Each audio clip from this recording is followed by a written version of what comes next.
ઉત્તર પ્રદેશમાં 11 જિલ્લામાં 58 બેઠકો પર મતદાન થઈ રહ્યું છે। યુપીમાં 11 વાગ્યા સુધીની વાત કરીએ તો અહીંયા 20.3% મતદાન નોંધાયું છે। બુલંદશહેરની વાત કરીએ તો 11 વાગ્યા સુધીમાં 21.62% મતદાન, હાપુડમાં પણ 22.8% મતદાન 11 વાગ્યા સુધી નોંધાયું છે। અલીગઢની વાત કરીએ તો 17.91% મતદાન નોંધાયું છે।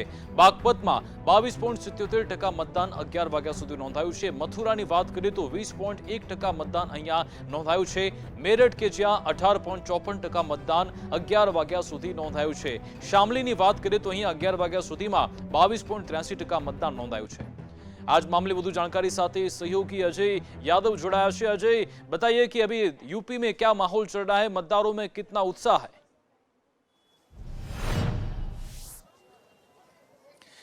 देखिए विकास, सबसे पहले मैं यही बताना चाह रहा हूँ कि इस वक्त मैं भगवान श्री कृष्ण की जो जन्मस्थली है मथुरा में हूँ और ख़ास करके जो उत्तर प्रदेश के 11 जिलों में 58 विधानसभा सीटों पे जो वोटिंग चल रही है उसमें एक महत्वपूर्ण सीट मथुरा की भी है। फिलहाल जो गेट आप देख रहे हैं ये भगवान श्री कृष्ण का जो मंदिर है उसका आउटर गेट है या पीछे के हिस्से का गेट है जो निर्माणाधीन है।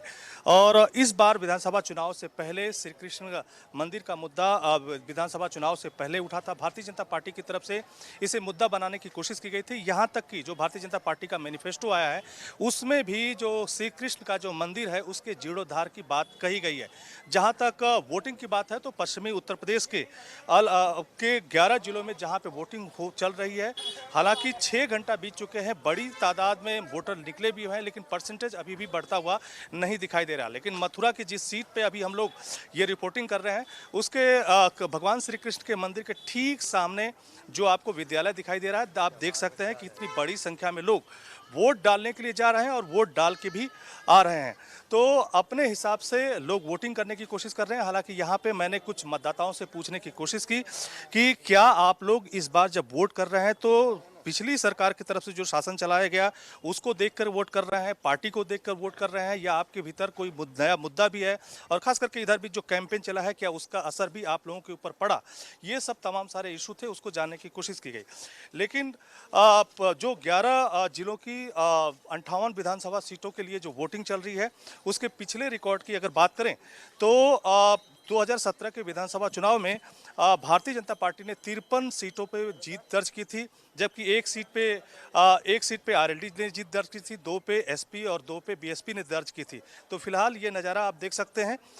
ये मथुरा विधानसभा सीट है जहां पर योगी सरकार में मंत्री श्रीकांत शर्मा यहां से विधानसभा चुनाव लड़ रहे हैं। 2017 में पहली बार यहां पे चुनाव लड़े थे और 2017 से पहले कांग्रेस के जो एक कैंडिडेट थे प्रदीप माथुर, 2017 से पहले 3 बार वो विधानसभा चुनाव जीत चुके थे, उनको हरा करके श्रीकांत शर्मा ने ये जीत दर्ज की थी। तो फिलहाल काफ़ी कांटे की टक्कर यहाँ पे भी है।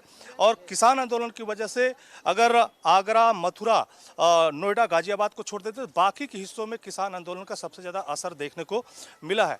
तो जो लोग वोट डाल के आ रहे हैं, अच्छा आपसे ये डालना, आपने वोट डाल दिया है? डाल दिया। अच्छा ये बताइए कि आपने पार्टी को देख के वोटिंग की है या कोई मुद्दा सोच के वोटिंग की है? मैं नहीं पता। आप बताइए क्या मुद्दा था आपके दिमाग में? देखिए कुछ बात करने में असमर्थ है। आपने वोट डाल दिया? हाँ। आपने पार्टी को देख के वोट किया या मुद्दा देख के वोट किया? मुद्दे तो भाई सब बहुत हैं, महंगाई है, बेरोजगारी है, सब चीज़ है। सबसे जरूरी है महंगाई बहुत है। अब आदमी 5-6 हज़ार महीने कमाने 1000 रुपये सिलेंडर कहाँ से भरेगा, 200 रुपये का तेल कहाँ से लेगा? तो आपके दिमाग में बदलाव का ख्याल आता है या? ख्याल है। आप बताइए सर, आपके दिमाग में क्या है, बदलाव या स्थायित्व? देखो, स्थायित्व के अलावा हमें ये सोचना चाहिए कि हमारे देश के लिए या प्रदेश के लिए कौन सी सरकार उत्तम रहेगी, है ना। पिछली सरकारों को भी देखा, इस सरकार को भी देखा, कई महीनों में ये सरकार भी कहीं उनसे कहीं अच्छी है। जैसे मेरा जो अपना खुद का मानना है, इससे पहले जितनी भी सरकारें हुई हैं उन सब